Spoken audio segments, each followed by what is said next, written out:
Eu, há um tempo atrás, falei sobre o que eu achava que ia acontecer com o Bitcoin nos próximos, com o mercado de cripto, né?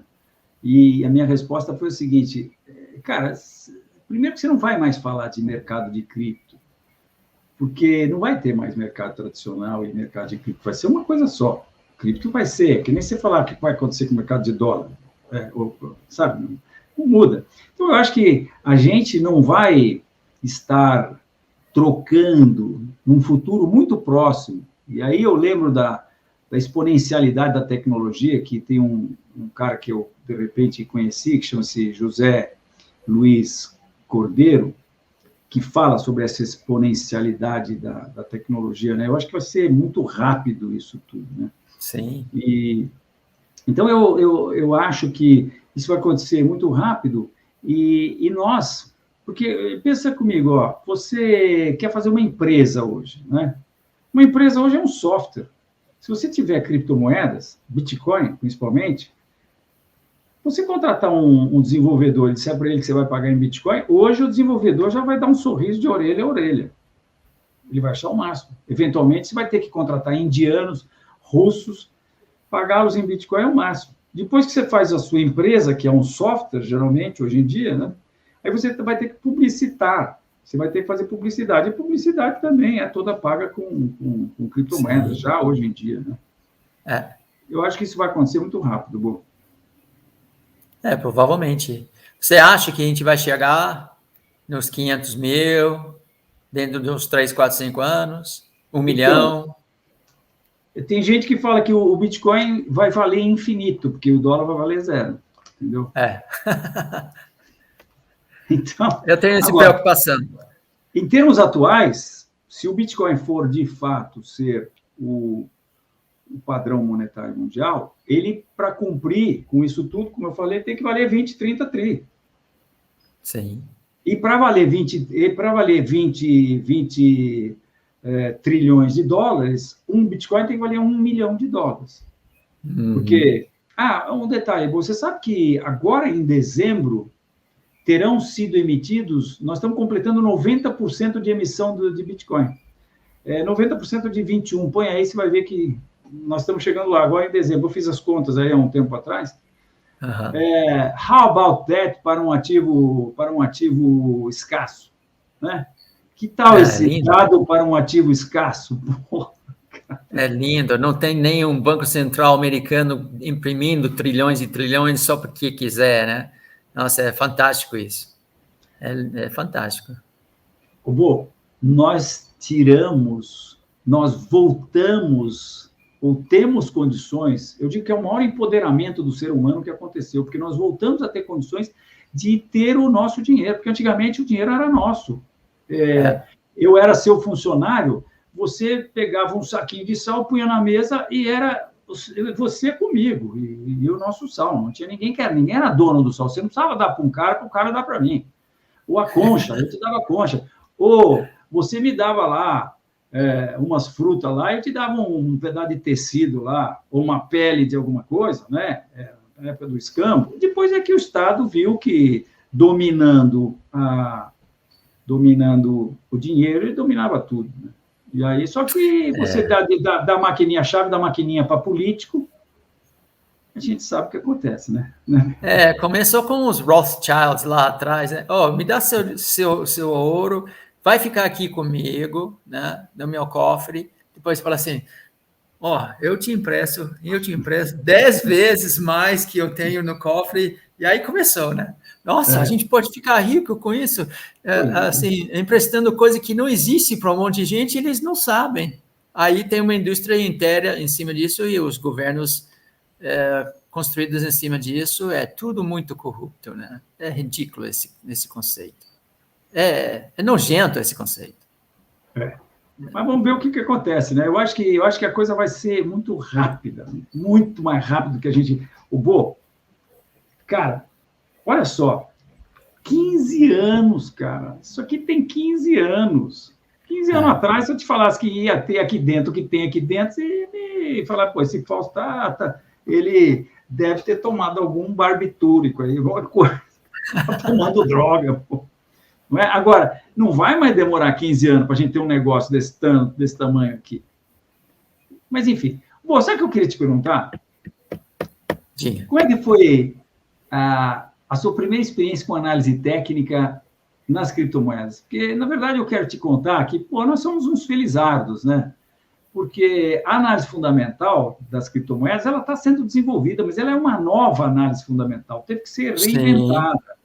Tem uma análise fantástica aí, que é a On-Chain Analysis, porque o blockchain é um banco de dados distribuído e público, né? Então, qualquer um pega lá, bota lá a máquina para baixar o blockchain do Bitcoin, e depois ele faz um search and query lá e vai lá e pesquisa o que ele quiser, né?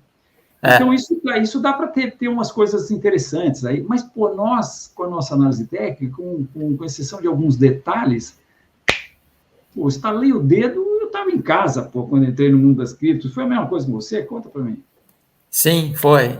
Foi muito bonito ver que isso realmente, o comportamento de preço não muda, só tem algumas características diferentes em cada mercado, né? Níveis de alavancagem, por exemplo, ou volatilidade, mas sempre a mesma coisa, né? A definição clássica de tendência, topos e fundos ascendentes ou topos e fundos descendentes, qualquer outra coisa, uma consolidação. A questão de Fibonacci, relação Fibonacci na projeção e na retração, que representa a média áurea.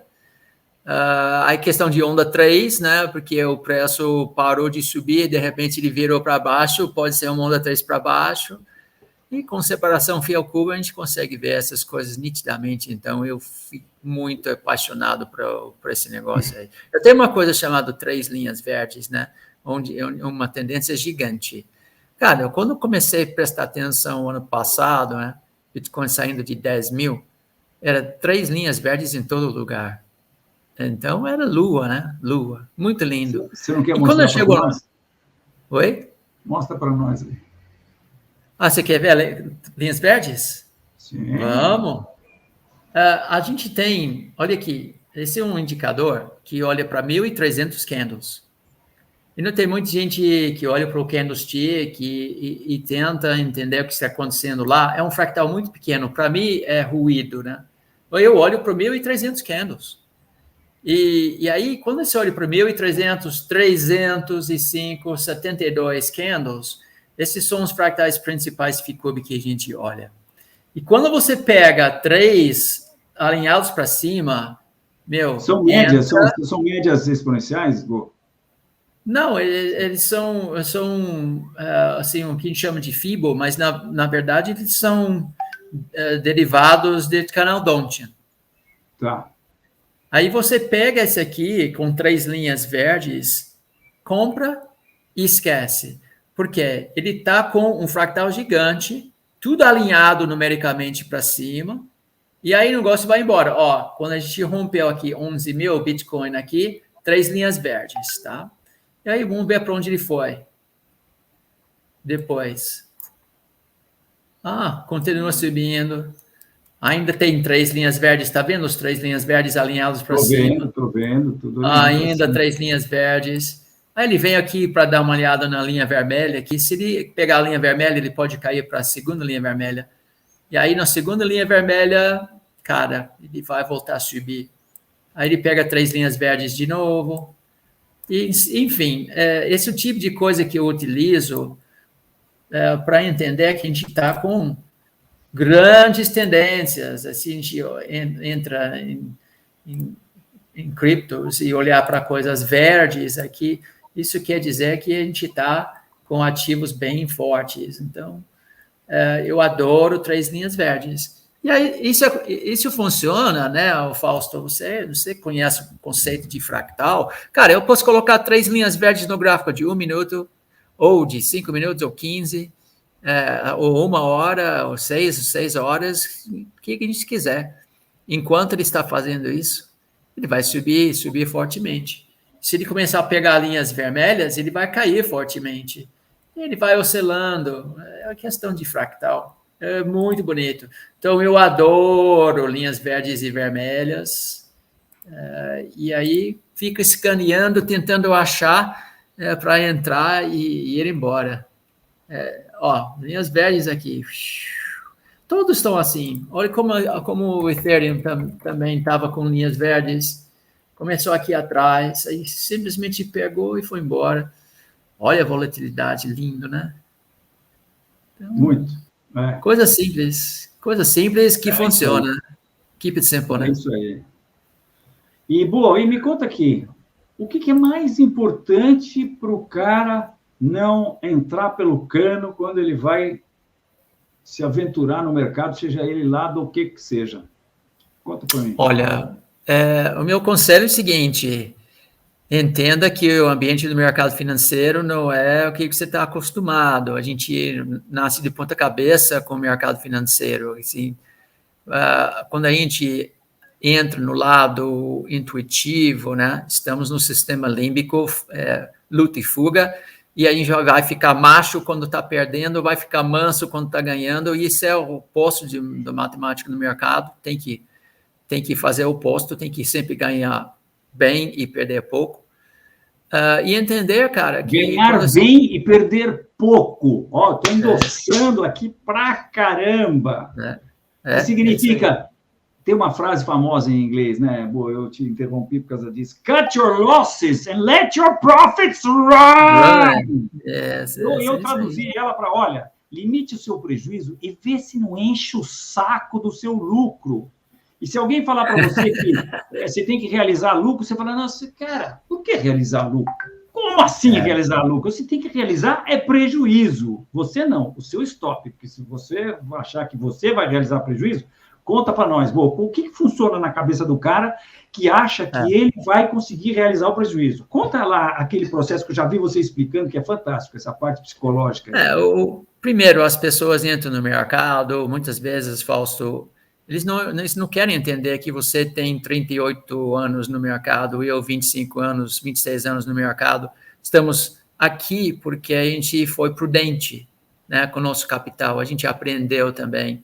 E aí fomos aplicando e ganhando confiança, etc. Não, o cara que escutar um picareta dizer que entra no mercado você vai ficar rico, ele fica pobre, porque ele não entende os lado psicológico, matemático, estatístico, analítico, operacional.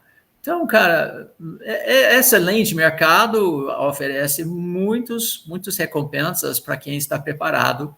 Então, o meu número 1 conselho é aprende a operar primeiro, né? Entra no mercado com o objetivo de aprender, de operar corretamente, sobreviver e ganhar experiência. Depois o dinheiro vem. E não fica com esse papo que, cara, eu vou entrar e ficar multimilionário com Bitcoin em pouco tempo, porque provavelmente vai se machucar desse jeito. E aí, é questão psicológica, né? Muito importante. A gente fica... Um momento. Ele é casado com a Maria Alice, que é psicóloga especializada no mercado financeiro. Ele sabe o que ele está falando. Quanto que a Lili acha que quanto por cento do sucesso a Lili atribui à parte psicológica? Olha, interessante essa pergunta, porque quando eu conheci ela, e ela ficou sabendo que eu faço parte do mercado financeiro, ela falou assim, é tudo matemático, né? Eu falei, não, é tudo psicológico. Não, é tudo matemático. Eu falei, não, é tudo psicológico. Agora, ela casou comigo para conseguir convencer ela que é tudo psicológico. Aí, Fausto, quantas ferramentas novas a gente descobre todos os dias? Nenhuma. A gente faz do mesmo jeito, independente da direção do mercado ou o tempo gráfico do mercado, ou ativo, sempre do mesmo jeito, sempre a mesma coisa. É até boring, né? É até boring. Quando você está operando bem, é tedioso. Então, cara, eu acho que é um saco, porque você vai subindo o stop numa posição de compra e o mercado não liquida, ele não toca seu stop, você aperta o stop e ele vai embora. É um saco esse troço, você fica ganhando dinheiro. Olha, vamos dizer que para quem realmente sabe operar, eu acho que deve ser 90%, 95% psicológico, porque nosso desafio é executar o bom trade system da forma consistente, com disciplina, assim, sem inventar novas regras ou dúvidas, simplesmente segue o trade system e faz. Isso é um desafio psicológico. Por isso a gente vai atrás aqui, automação, vamos fazer um robô Ficube, robô Enfoque, para a gente poder, assim, ir para a Broa aqui na Bragança e esquiar e deixar dinheiro cair na nossa conta ali. Mas para quem está entrando, é psicológico, só que todo mundo acha que é matemático. Sabe que eu achei, como eu sou engenheiro, eu gosto muito de matemática, eu achei que eu ia dominar o preço através da matemática e o gráfico.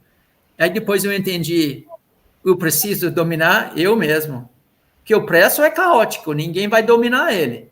E, cara, eu endosso 200% que o Bo falou.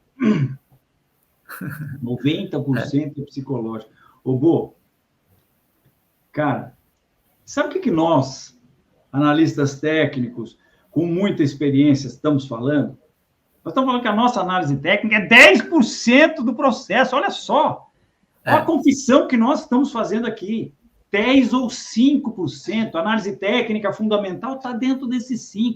A parte psicológica é importantíssima. Sim. Você tem que ter disciplina. Agora eu vou te fazer uma pergunta. Vamos ver se a gente coincide na resposta. Você tem que ter disciplina, certo, Bo? Como Sim. é que faz para ter disciplina? Olha... eu vou te dar uma empurradinha lá. Eu vou dar uma dica que o Jack Schwager escreveu no livro dele lá nos anos 80, né, o Market Wizards. Na verdade, acho que a gente entrevistou 12, 13 super traders lá, bilionários nos Estados Unidos. Todos disseram a mesma coisa, que quando eles operam com tão pouco risco, uma posição tão pequena, que eles não estão nem aí se ganhar ou perder aquela operação individual. E assim você ganha confiança, experiência, assim, no seu trade system e você mesmo. Aí você consegue cada vez mais aplicá-lo com disciplina e consistência, arriscando tão pouco que você não entra na emoção, né? No seu trade system, você para ter disciplina, o que é ter disciplina? Isso eu falo no curso lá na Boa. O que é ter disciplina? Todos os livros falam que a gente tem que ter disciplina, tá certo? Mas o que é? Acordar cedo, é ler livro, é acompanhar a sala do Boa, Cara, disciplina é você seguir as regras que você criou e que as pessoas chamam de trading system. Então, se você não tem um trading system, cara, você não tem como ter disciplina. E se você tem um trading system, eventualmente você vai ter disciplina sistematicamente. Né? O nosso pessoal que segue as nossas recomendações, eu acho que eu me orgulho de dizer que nós acho que somos um dos únicos empresas de sinais, de calls, que a gente fala, recomendação de compra de Solana está nesse preço aqui, o fator lucro-prejuízo é 3-1, e se você para, porque nós temos um esquema que a gente faz a recomendação e tem a Anne, que eu já te falei, que é o robô que opera, para quem quiser, ela opera direto na Binance, né? E o default para você contratar a Anne é você arriscar 1% por trade. Sim. Muitas vezes, no mercado de cripto, a gente tem uma operação que a gente está planejando e vê que o fator lucro-prejuízo é 7, 8, às vezes é menos, 3, 4, mas muitas vezes você tem uma de 13-1 lá, que você faz aquelas projeções, está rompendo um negócio, rompeu, fez uma bandeira de alta, fiz um triângulo ascendente, você projeta o retângulo que está aqui embaixo, você vai ver, é 150%, e você tem condições de botar lá o stop a 15% de distância, o troço vai para... vai 10-1, muitas vezes, tá certo? Então, a gente arrisca 1% só. Então, eu me orgulho que nós, junto com as nossas recomendações, a gente faz uma recomendação de controle de risco. Para você perder 1%, que é o que o pessoal pega como default, quando eles operam via o nosso robô, então a gente põe lá, dado que o stop está, digamos, 10% de distância, para você arriscar apenas 1% do seu capital nessa operação, você tem que operar um tamanho de posição equivalente a 10% do seu capital total, né? Sim. Então, a gente coloca isso. E realmente, né, Bo, se você segue um trading system desse, quer dizer, veja, nesse caso, você está numa posição que você vai perder 1%, né? Aliás, o Mário, que está nos acompanhando aqui, que está fazendo a edição, a gente tem um grito de guerra que... Toda vez que a gente faz uma recomendação, como é que a gente fala mesmo, Mário? Se perder, perde no máximo 1% do capital, né? E depois tem mais uma que é como é que é, a gente faz a recomendação e... Alha Jata Est, a sorte está lançada. Alha Jata Est. Porque daí é o Mark Douglas, viu, Bo, que no seu fantástico Trading in the Zone, ele explora muito a parte de você operar com as chances a favor, né? De você, em vez de ser o player, você ser o cassino, né? E quando você opera com as chances a seu favor, você tem lá a parte micro e a parte macro. A parte macro, você sabe que você vai se dar bem, que não tem erro. Você está operando com as chances a seu favor. Você tem várias maneiras, né? A gente põe isso no nosso método. Né? Só que na parte micro, cara, não depende de você. A gente trabalha, a gente tem a nossa experiência, a gente analisa, põe a nossa experiência em análise técnica lá, eventualmente acha que está vendo uma oscilação para cima ou para baixo, entra na posição, mas você não tem noção do que pode acontecer, né? O engenheiro, por outro lado, eu estou pegando um gancho aí no que você falou anteriormente, você que queria dominar com a matemática, né? E a análise, é que nem o empresário. O empresário, tem uma arapuca para os empresários, né? Porque o empresário, no ramo dele, prejuízo é palavrão, não pode ter prejuízo. Sim, sim, sim. Aí ele vem para o mercado e é um negócio completamente inusitado, porque a única maneira dele não ter prejuízo é ele aceitar que ele vai ter pequenos prejuízos. Exatamente. Pra caramba para o cara, né? Exatamente. Agora, arriscou 1% num trade, deu errado, você perdeu stop full, pá! Cara, e a gente está sempre com um sorriso na cara, operando, fazendo essa coisa deliciosa que é operar nos mercados, né? Essa questão de ter sempre a probabilidade em seu favor é muito importante. Porque senão não entra na operação. Quem quer entrar numa operação que tem probabilidade de perder, maior probabilidade, a gente tem setups com 60%, 70%, às vezes, % de taxa de acerto. Então, por que eu vou operar quando só tem 20% ou 30% de chance de ganhar? Às vezes, né, o Fausto, não é só quantas vezes a gente ganha, mas também quando a gente ganha, quanto, né? Você pode ter um bom sistema de seguidor de tendência que acerta 1/3 até 40% das operações, mas ganha uma bela grana, porque entrou numa forte tendência. E aí, você falou anteriormente, no nosso live aqui, por que a gente não acredita na tendência? Por que a gente não acredita? Sabe o que eu acho? Eu acho que é porque as pessoas olham para o gráfico e a perspectiva deles é do passado para o presente. E aí, se o preço está subindo e olha lá atrás e fala assim, puta, lá atrás ele estava muito barato e agora ele deve estar caro, eu não vou comprar. Só que ele está valorizando em forte tendência e provavelmente vai valorizar muito mais. Por isso, sabe, eu não sei se eu mostrei, mas a gente tem uma ferramenta aqui no Ficube onde a gente desenha o futuro. Os indicadores seguem nossos desenhos e a gente consegue ver se vai continuar em nosso favor lá no futuro. Então, expectativa futuro do investimento é muito interessante, mudar essa perspectiva. E a análise técnica vira também interativa, como se fosse até um videogame, né? Vamos desenhar para cima para ver o que acontece, vamos desenhar para o lado ou desenhar para baixo para ver o que acontece.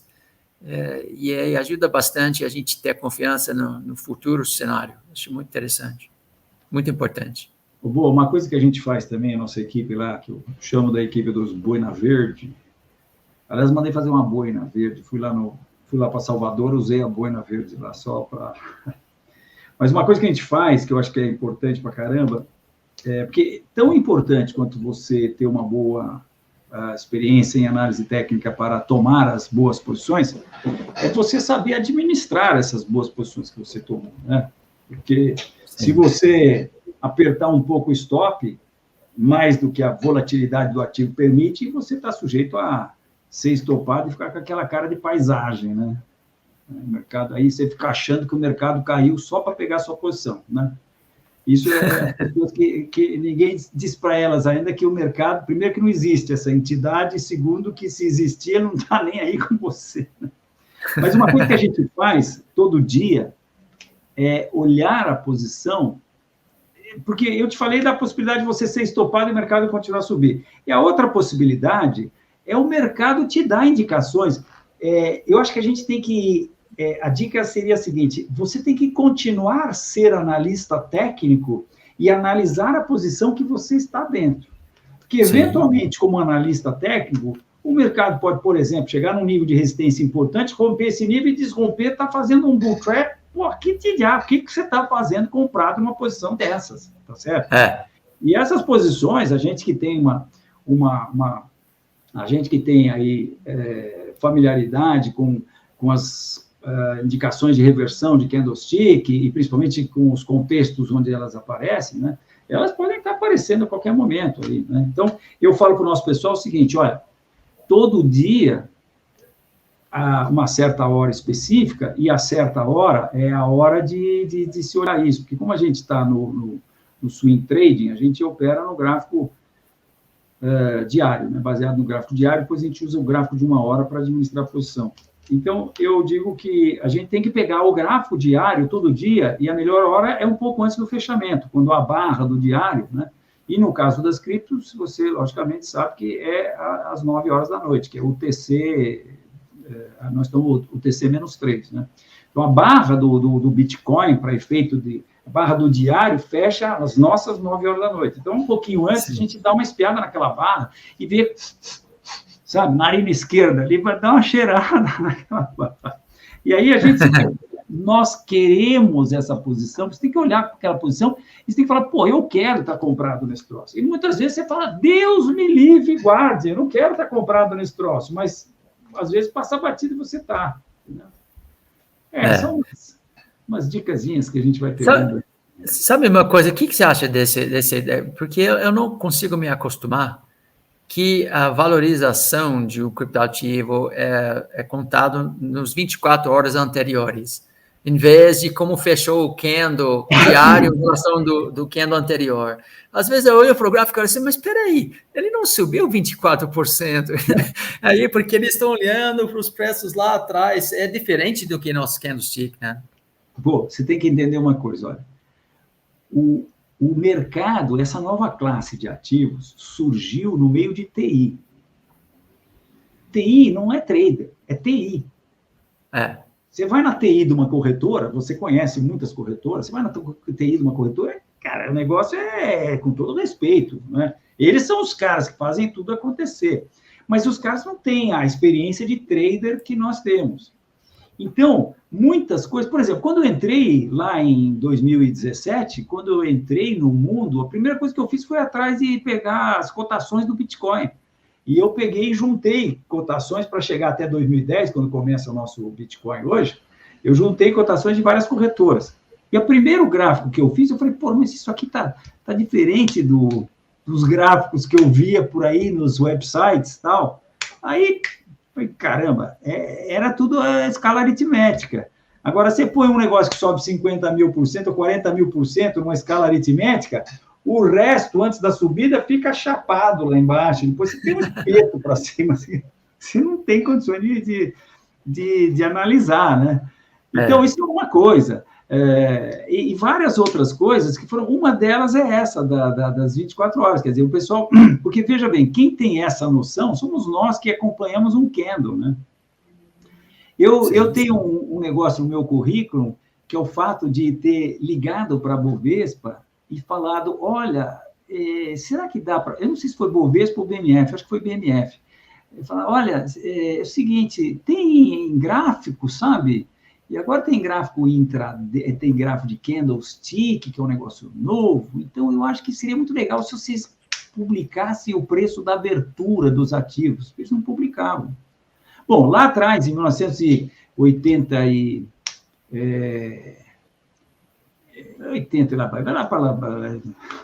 antigamente, eles publicavam só o fechamento. Depois eles tocaram, começaram a publicar máximo e mínimo. Mas a abertura não publicavam. Então, o Falsinho foi lá, bateu na porta e falou, dá para publicar a abertura, porque senão você não tinha o candle, pô, não dá para fazer o candle em alguns ativos, entendeu? Então, você tem muitas coisas dessas ainda, e até que o mundo de trade tome vamos dizer, assuma o processo, as coisas são feitas pelo pessoal de TI, que não tem essa manha que a gente tem. Né? Com certeza. O negócio das caixas decimais, por exemplo, você não sabe o trabalho na Enfoque que deu para a gente explicar. Bom, primeiro para explicar para o gráfico, que é o seguinte, olha, não, eu tinha falado para você que sexta-feira você para e não pega mais cotação, porque não vai ter mais pregão por 2 dias, né? Sábado e domingo não tem pregão. Aí vai explicar. Fala, não, agora é para essa classe aqui, você pega a cotação. Aí a quantidade, cara, quantidade é um valor fixo, pô. Você compra 10 ações, um contrato. Você não compra 1,2345587 entendeu? Pedaços de Bitcoin, ou de um ativo cotado em Bitcoin. E o preço também, 8 casas depois da vírgula. Puta, tem que mexer no banco de dados inteiro, né? Mas são só detalhes técnicos, né? O legal é que o conceito que a gente usa, as análises técnicas, tudo, os conceitos de análise técnica que a gente usa qualquer coisa que negocia livremente num pregão, né? Não tem muito erro, né? Mas eu comecei... Diga, amor. Estou querendo ver um Satoshi valer $1. Aí sim. Quero ver isso. Eu, outro dia, fiz um pagamento para uma pessoa aí, e que dava 0,0 não sei o quê. E eu achei o máximo, que logo depois ela me falou, pô, gostei, olha, eu ganhei 500 mil satoshis. Falei, pô, legal. Foi a primeira vez que eu tive o feedback de alguém entendendo que ele estava recebendo satoshis, né? E, bom, eu não acho que o padrão vai ser Bitcoin, eu acho que o padrão vai ser SAT. Padrão Satoshi. Não é? Acho que sim. Mas, bom, ontem eu te liguei, nós estávamos batendo um papo, e eu falei, e aí, meu amigo, você acha que nós vamos ter... Será que vai ter um crash no S&P aí? E foi isso que começou esse negócio aqui, né? Então, eu queria que você me contasse um pouco do seu cheiro aí, contasse para nós aí um pouco do seu cheiro aí, do que você está vendo no Bitcoin, se você quiser mostrar, do Bitcoin não, do S&P, né? E depois também eu queria conversar um pouquinho sobre o que você acha que pode acontecer com as criptos se nós tivermos um crash no cara que manda no mundo aí. Aliás, o cara que manda no mundo, eu sempre falo que é o S&P, mas não, né? Acho que é o 10-year, né? O bonds, não. Bom. Pode ser. Mas tem sido, assim, retornos tão ruins nos bonds recentemente. Sabe que eu tenho um conflito aqui, e aí eu entro no modo, assim, bem conservador quando acontece isso. Porque eu tenho um indicador dizendo, cara, S&P 500 chegou no topo e fez um padrão que, se para mim, vai cair 15% a 20%. Assim... Aí tenho, infelizmente... Defina assim, isso eu acho que é importante. O que quer dizer assim? Quando você acorda um dia e ele está 6% para baixo, o dia seguinte ele está mais 8% para baixo, o dia seguinte mais 4, 5 para baixo, sabe? Uma coisa rápida. Assim, alguns dias, é isso que eu... alguns dias. Bom, aí, ao mesmo tempo, Fausto, eu tenho 3 linhas verdes. E as 3 linhas verdes têm prioridade. Eles têm prioridade no meu trade system, então eu tenho um conflito nas minhas regras. O que eu faço quando eu tenho um conflito na regra? Eu caio fora, fico bem leve, ou eu caio fora, porque alguma coisa não está legal. Vou falar a regrinha que está no nosso livro aí, que nós, se Deus quiser, vamos lançar um e-book aí. Regras do mercado. When in doubt... Bom, when in doubt... Get out. Get out. When in doubt, get out. Stay out. Assume a terceira posição. Olha que lindo. Ó. Você não sabe se vai subir ou se vai cair. Porque a análise técnica está meio confusa. O que você faz? Sabe que é exatamente o que eu fiz com a minha posição, com os meus satoshis lá. Vou esperar um pouco aí, porque a gente está tendo essa indicação, né? Bom, é o que você falou, tem um conflito aí. Por outro lado, é muito difícil, né? Sabe que é interessante o mercado interessante porque não tem uma regra, não existe essa regra. Se você sair, ninguém disse que você não pode entrar de novo, né? Se você entrar de novo, ninguém disse que você não pode sair. a gente tem que pensar em conservar nosso capital, assim, às horas é para ser conservador, às horas é para ser mais ousado. E quando qualquer confusão, assim, eu gosto muito do Charles Schwarzenegger, do Terminator, né? No primeiro filme, quando ele vai sequestrar um caminhão muito grande, ele abre a porta e olha para o cara e fala assim, get out. Get out. Então, eu sempre lembro dele, do Terminator, né? O Terminador do Futuro, quando eu vejo uma condição técnica que não está bom para mim, eu penso nele, né? Get out. Eu tenho, nos últimos 2 vídeos do canal, eu chamei bastante atenção para o fato de que, no Dow Jones, eu vou mostrar o meu, depois você mostra o seu gráfico aí. Tá.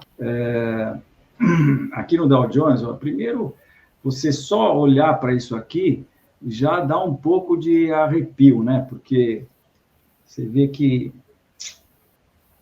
a única vez que ele teve acima dessa linha de tendência aqui, dessa reta guia, desse canal de tendência de alta, foi aqui em 1929, né? Agora ele está consideravelmente acima, né? E depois ele fez 2 topos, rompeu o topo e desrompeu. Isso aqui é bull trap, né? Ou será que, então, vai evoluir para um retângulo aqui? Não é impossível, mas é que eu sempre considerei como um bull trap como sendo a mais importante indicação técnica. E nós estamos vendo isso no Dow Jones, mas ele não manda. Quem manda é o S&P. Então, vamos lá, S&P 500. E deixa eu botar no semanal aqui também, a gente traz ele desde 1900. Olha que legal, boa, nasci aqui, ó, que bonitinho, 52. Fantástico esse banco de dados, fantástico, viu? De tanta informação. Obrigado. Então, olha, vamos pegar aqui o gráfico diário do S&P. Nós ainda não tivemos uma indicação assim mais poderosa, tá? Você teve aqui no diário, ou no intraday, a gente podia dizer que nós tivemos no intraday nós tivemos um bull trap, porque ele rompeu aqui no intraday. Deixa eu botar aqui será que eu tenho isso aqui? Deixa eu botar aqui numa hora. Yes, eu tenho. Então, com o mercado nas alturas, esticado para caramba, você tinha 3 topos aqui, o mercado rompeu e tibum para baixo, né? Sim, nós tivemos um bull trap aqui também. Agora, você volta para o diário aqui e você não teve ainda o rompimento esse primeiro pretenso nível de suporte que o mercado agora confirmou aqui. Acho que está coincidindo um pouco com esse antigo topo aqui, né? E, enfim, acho que agora nós temos que esperar aí uma acumulação e daí o rompimento dessa acumulação para que a gente que olha um gráfico diário possa começar a dizer, não, esse cara está estabelecendo uma tendência de baixa com topos e fundos consecutivamente mais baixos, né, com uma nova mínima, que seria o caso, né? Mas mostra para a gente aí, me mostra de novo, Bo, o que você... O Fausto, aqui, ó, o S&P, é um SPY, né, o ETF do S&P 500, e sabe que ele está com 3 linhas verdes. E aí, se a gente olhar atrás aqui, a gente percebe que ele está acima de 3 linhas verdes desde a recuperação do crash lá do Covid. Antes disso também estava com linhas verdes, mas ele sobe acima dessas linhas e toca na linha vermelha e vai embora. Aqui ele tocou na linha vermelha, foi embora. Aqui ele tocou na linha vermelha, foi embora. Mas a gente tem outro indicador, né? É parecido com médios móveis, chamado MIMA, e aqui é uma explicação assim, bem simples de comportamento relativo dos fractais Ficube. Se o preço está acima da linha azul, ele está subindo no curto prazo. Se ele está acima do dourado, no médio prazo, e acima desse aqui, esse prateado, longo prazo. E o que a gente tentando fazer sempre, para pegar uma boa tendência, é o pequeno, médio e grande, todo mundo subindo. Porque senão Se tem uma consolidação se não tiver essas condições aqui. Mas tem outras coisas que a gente percebe ao longo de 25 anos olhando para o mercado, e um deles é esse aqui. Quando essa linha vermelha e essa linha azul, elas andam juntos, isso que a gente chama de onda terminal. E pelas nossas estatísticas, a gente tem duas coisas que acontecem. Ou ele já vem aqui para os fundos anteriores, ou ele dá mais uma subida, um bull trap, e depois ele volta para cá. E eu acho que esse cenário aqui é o que está acontecendo no momento. Agora, olha bacana aqui. Como é que eu posso confirmar isso? Bom, vamos botar aqui o FiCube Insight e desenhar no futuro e ver como os indicadores vão se comportar no futuro no teste do topo. Eles vão se alinhar para o mundo A3 para baixo. E quando você sai dessa linha dourada aqui, seu alvo é prateado aqui embaixo. Tem outra maneira mais intuitiva para ver isso, simplesmente olhando as cores.